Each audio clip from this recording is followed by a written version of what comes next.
Hey now, today we're going to take a look at Sellswords from Level 99 Games. Now, much like Level 99's most famous game, BattleCon, War of N9s, and Devastation of N9s, this is a two-player head-to-head game, but this one is much more abstract than its older brother. While the theme may be that you are putting military units out onto this board and trying to combat your opponent's units, really what it is a tile flipping game. The tiles in this case are actually cardstock cards that have the same character on both sides, and many of the characters are from the BattleCon universe, and there are numbers around the edges, and you're basically putting down the side of the card that matches whatever color you are, as blue or red, and trying to get that card to flip over your opponent's cards. And the more cards that are out on the table, the more tiles that are out on the table that are of your color at the end of each round, and there are 2 rounds in the game, you're going to get more points. Whoever has the most points is going to be the winner at the end of those 2 rounds. Let's go ahead and take a brief look at how it's played, then we're going to come back and I'll let you know what I think.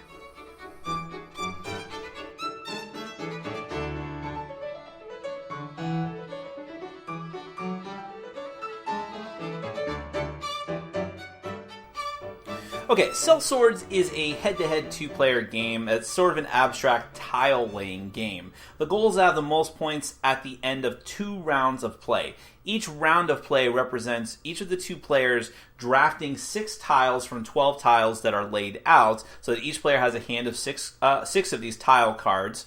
And then after you get done playing those, you'll go to the second round. In the second round, you'll play your other 6 cards, and the board must be a 5x5 square by the end. You can never have more than 5 cards in a row or column. You will always start off with one of these land cards, which will signify the start of your grid, not necessarily the center. So the base game card that you can start off with, the land card, is Asgard, which has no special abilities whatsoever. It just is what it is. But if you want, you can play with one of the variant land cards, like Niflheim, which isn't going to make a lot of sense now because I haven't explained the rest of the game, but essentially when you lay down tiles, you compare numbers and may flip other cards. With Niflheim, once you do that, you can continue to flip cards and cause chain reactions. I don't recommend playing with that card. Then you have Yggdrasil, which says that you only have 1 round of play, and instead of drafting cards and playing them from your hand, you just play one of the top 2 tiles from the deck. And then you have Ragnarok, where each player is going to remove 3 tiles on the board after round 1, which means that by the end of round 2, you are not going to have the total number of tiles out there being 12. You'll have less than that, so it's just a different way to play the game. Now, like I was saying, like I started to touch on before, at the start of the game, after you lay out I'll just go ahead and put the Asgard tile out there.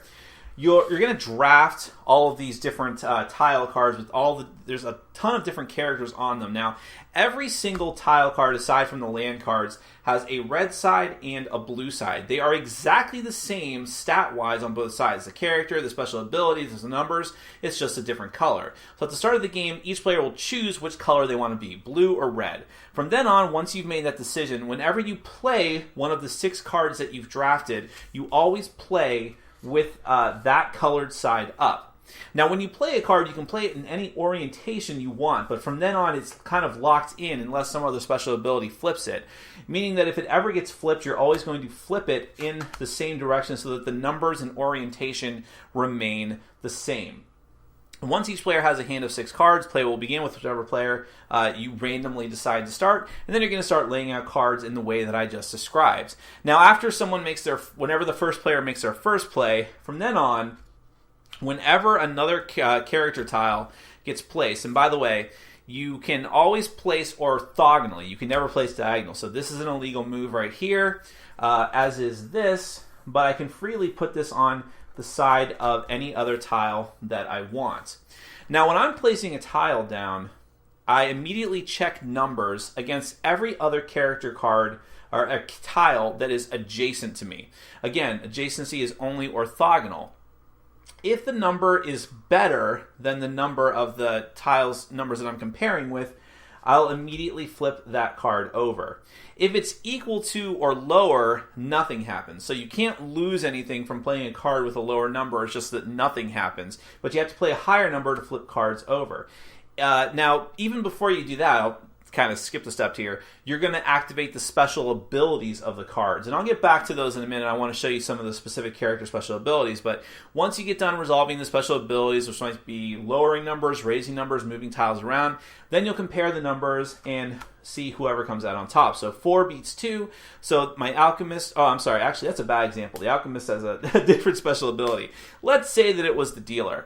The Dealer is going to flip over the Paladin card. So now it's gone from blue to red. Or, I'm sorry, let's say it's gone from...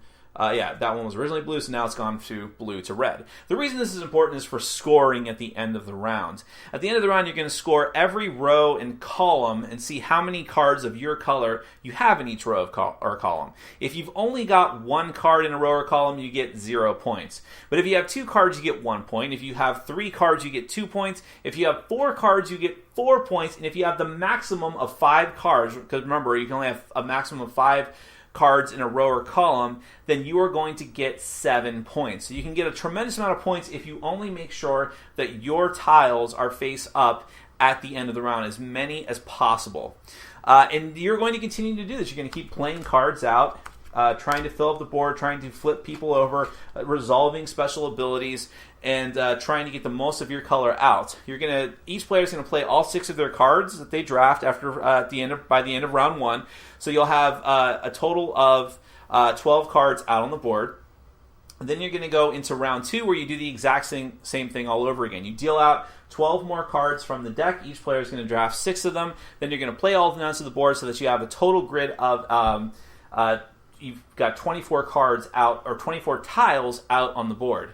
And those 24 tiles, combined with the 1 land tile that you start off with, whether you use Asgard or the other variants, it's going to combine for a total of 25 tiles, unless, of course, you're playing with the Ragnarok variant, in which case you will have less tiles out on the board.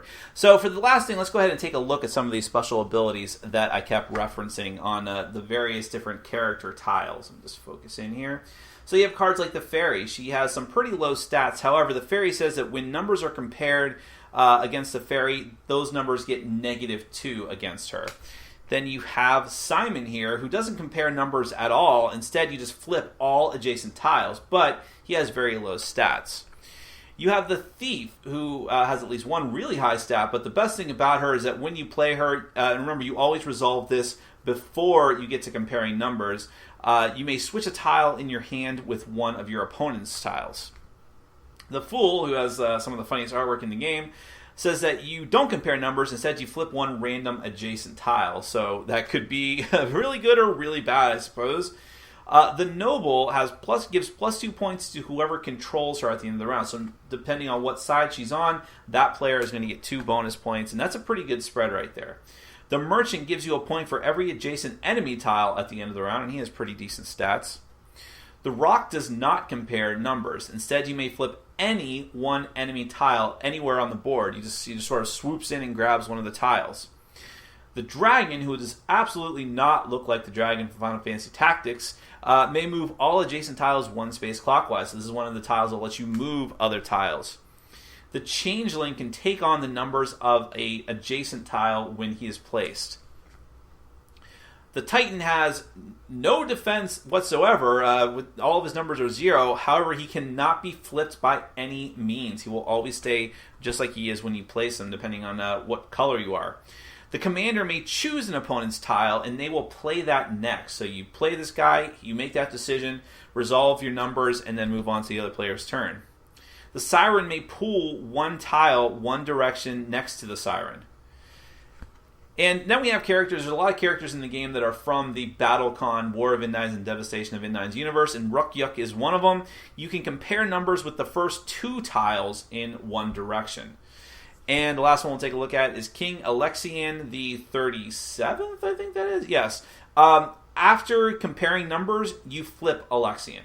So after you play him out on the board, assuming there's at least 1 card that he actually has to compare numbers with, you're automatically going to flip him to the other side. But that's why he's all 9. So he's powerful, but he's going to swing back on you and be on the opposing team after you're finished with him. So that is Sellswords. It's a tile-laying game, an abstract tile-laying game of just trying to have the most of your units out on the board at the end of each round. Now, let's get to my final thoughts.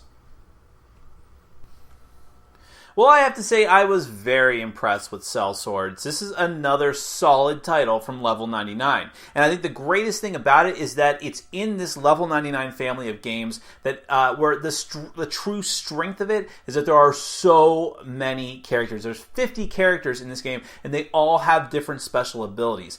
Yes, this is an abstract game, essentially. It's fairly themeless. I mean, you've got like all these chibi little warriors that are trying to conquer each other, although it doesn't really make a lot of sense because I guess that you're attacking them and changing them over to your side. So the theme doesn't really make sense here. I would say it's fairly themeless in that regard. But it doesn't really matter because this is a very simple, sometimes to a fault game. It's very fast, head-to-head, and just gives you a lot of variety in what you can do, but still rewards a skillful player. And there's not a lot of luck here. I mean, you have the luck of which characters come out on the table for you and your opponent to draft, and again, it's just the luck of you don't know what your opponent's going to take, and you got to hope that you get the characters that you really want and the combinations that are best for you. But after that, it's just pure strategy, putting out characters, putting them in the right orientation to get the most benefit out of them. And I really like that. I really like having these different special abilities and how they kick off, knowing where to strategically place them around the board, comparing numbers in the right way, placing them in such a way that, I know I can flip this guy, but if I turn them this way, I'll still win, and now I've got better defenses on this side, but he's got that character. I know that he's got that character, so that's totally going to screw me up here. It's this back and forth, knowing what each of you knowing what the other one has and how to plan for that is very, very cool. And I think because of that, this is going to appeal to people who like abstract games, but that also just likes fast, strategic head-to-head games, like collectible card games and the like, and even with Euro games, because it just gives you that cool, analytical, strategic feeling. And it's very fast. Once you get your legs under you after the first couple of games, you can knock this out in 20 minutes easy, no problem. This isn't going to be for everyone because of its abstract nature, and just because it is simple. I mean, there's not a lot to this game. You'll be up and running fairly quickly. I will make the complaint, however, that I wish that with all that real estate that they have on the tiles, and I say tiles in quotation marks because they're just cards, but with all that real estate, they really could have given more details on how each character's special ability worked right there on the card, because you will be referencing the rule sheet a lot. On the back of the annoying treasure map type rule sheet, I hate that, they have more detailed explanations of every single character in the game. And it's not a ton of text. I wish they just had that on the cards. But, okay, they wanted graphic design first, and the cards do look really, really good. So maybe that's for the best, but that is a slight annoyance. I'll also say, and I just kind of briefly touched on this, I would pay more to have a pimped out version of this game with actual tiles. I know that's a lot of tiles to have, 50 of them, but it would be so much cooler with that. It still works with cards. They're fine. They're good quality, I guess. But, man, an enhanced collector's edition of this game with thick cardboard tiles would just be awesome. I like the art style a lot. This is, it's like chibi art, but it reminds me of Final Fantasy Tactics, especially since what the units are. I mean, clearly they were inspired by that game. Clearly, okay? It's like my favorite video game ever, and you're not going to tell me that the designer or at least the artist or both were not inspired by that game with the artwork. The dragon card looks exactly like a dragon unit from Final Fantasy Tactics, but I'm okay with that. I really had some nostalgic feelings while I was playing it, and it was just super cool. So even though the game was themeless, I was still getting kind of a cool feeling like, I'll put my paladin here, and I got this fairy, and the fairy's going to lower everyone's resistance, and it's just cool. It's just really, really cool. So I like this game a lot. This game is going to fit nicely into the section of games that I'm going to use to kill time before other people show up. If I have one other people come over and I'm like, we probably have 15 minutes, boom, I'll start this game. Even if it bleeds over until the time when other people have to sit there and watch us for a little bit, totally worth it. That's the kind of game this is. I will touch briefly on the variants. I only played with the Niflheim variant. I think that the other ones, the Ragnarok and Yggdrasil, can be fairly interesting. I still have yet to try them. We played with the Niflheim variant. Don't bother. It's neat at first when you think, cards are going to flip over and chain react, and when you flip them over, they compare numbers again. This turns into a very tedious slog of constantly flipping cards over. Well, I play this card, so all of these cards flip over. Oh yeah? Well, I'm going to play this card over here, and all the cards flip back over. That sounds kind of fun at first. It's totally not. So I wouldn't bother with that. The base game as it is pretty cool. I'll try out the other variants, but I still think the base game is where it's at. But at least I'm glad that they gave you the variant. It's just more content for a game that is very small, but already packed with content. Really, really recommend this one. I enjoyed it a lot. That is Sellswords from Level 99 Games.